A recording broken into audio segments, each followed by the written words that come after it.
Hello and welcome to Barcelona. We're here on the ZEEHO European press launch, checking out a few of their products in the form of the AE6 Plus, the AE8S Plus and the City Sport. Now, we haven't spent much time with the City Sport, so we're going to focus on these two models, starting with the AE6 Plus.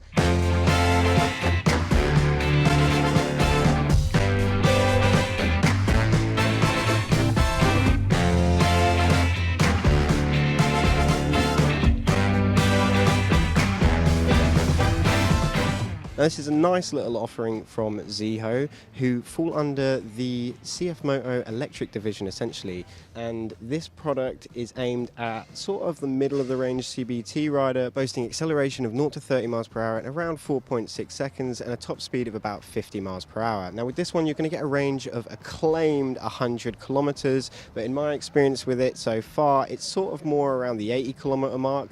It comes in two forms, a single battery option and a dual battery option. Now the single battery option comes in at £2,899 and the dual battery option at £3,399, which we have been riding with that 80 kilometer-ish range. So the peak power on the AE6 Plus is around 5.5 kilowatts, which sort of works out to around 7 to 8 brake horsepower. For me, on the road here in Barcelona and in cities such as this, it is absolutely spot on. With that acceleration and that you don't really need that top speed, it just makes for a really nice run around, and with that range it does the job well. So when it comes to general spec, it's running a combined braking system which does actually work really nicely. It doesn't feel like it needs ABS. It does get some dive on the front forks when you pull in that rear brake, but the front brake in combination works really well. It's running on a 12-inch front wheel and an 11-inch rear, and it feels incredibly nimble around town, especially dashing through these streets with traffic that we have.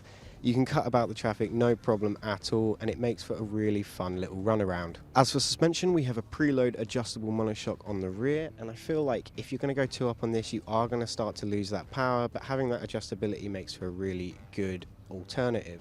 It comes in two colorways. You've got this nice sort of silver and a black night. They're both really nice, and I think styling wise it is a very unique product on the electric market. The front headlight LED all round, it looks great, and I think it just has a certain presence to it which I really like. As for tech, it's got an LCD digital display which does work well, and it just displays the basic things such as time and your estimated range and of course your speed.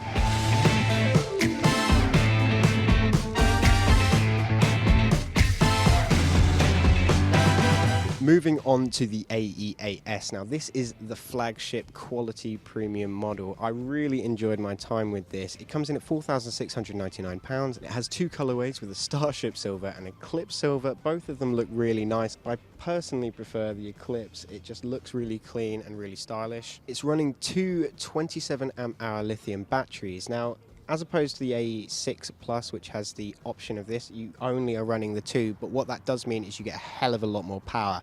Now you can reach speeds of acclaimed over 100 kilometers an hour. Here in Barcelona we didn't really get to push it to the limits, but I can tell you that it does feel like it has the go. I saw numbers at sort of around the 80 limit. It didn't feel like it was crapping out or losing anything. I really think you could push this one, especially on the faster roads. Back in the UK, I'd be really keen to get my hands on this and give it a good go. In terms of spec, this one is loaded. It's got Bosch ABS, Brembo calipers and disc brakes all round. When it comes to braking, it does feel really good. You can really press the brakes in hard and it doesn't feel like the ABS is cutting in at any time. It just brings a really nice progressive braking feel and brings you to a nice solid gradual stop. When it comes to wheels, we're running 12-inch on the front and back, and this thing, whilst being bigger in dimensions compared to the AE6 Plus, it does feel really nimble, especially with that extra power. When you need it, you can just throw it into corners and it's very stable at higher speeds. When it comes to charging this one, it does take a little bit longer. It's around 5 hours. Now, what I do like about this is the batteries are removable. So say you're in the office, you can pop them out and plug them in, and you can charge them both at the same time. So rather than having to charge one and then the other, you charge both, and it just makes for quite a convenient machine.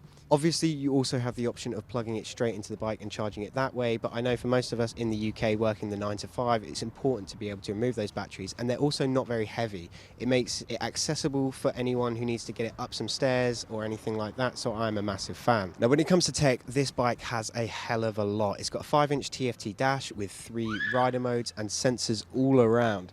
It's got cushion sensors, it's got proximity sensors. It's just very interesting in the tech department, but all of that is adjustable in the ZEEHO app. When I've rocked a couple of the electric apps before, I found that it is quite limiting, but with this you can adjust about every single thing on it. It's not just the units in terms of kilometers and miles, it's everything. You get to adjust the sounds it makes, you get to adjust the way you want the screen to look, you get to adjust pretty much absolutely anything, and it makes for a hell of a techie machine. Like the AE6 Plus, this has an estimated range of around 100 kilometers, but pushing it out here in Barcelona, I sort of expect it to get around 80 kilometers, but you have to bear in mind that I pretty much only had it in sport mode, so if you were trying to be economical and you put it into that eco mode with the much slower acceleration, you would probably expect a much further range. Again, like the AE6 Plus, the rear shock is adjustable, so if you wanted to go a 2 up on this, I think you'd actually be surprised by the performance. The acceleration on this is around 0 to 30 miles per hour in about 2.6 seconds, and I can tell you in my experience it is incredibly nippy. You can find yourself probably getting to a bit of trouble back in the UK. It just goes, and the torque is there. I think it's around 213 newton meters of torque, but I will double check that. Now, for my full rundown on both of these, you're going to need to head over to Karen Inside Bikes to check out my blog. If you want all the spec, it's going to be there, and hopefully we'll get to spend some more time with the City Sport back in the UK. As for now, that is my quick rundown on ZEEHO and their products, so I hope you guys enjoyed. Be sure to head over to Inside Bikes to check out my full blog, and I'll catch you in the next one.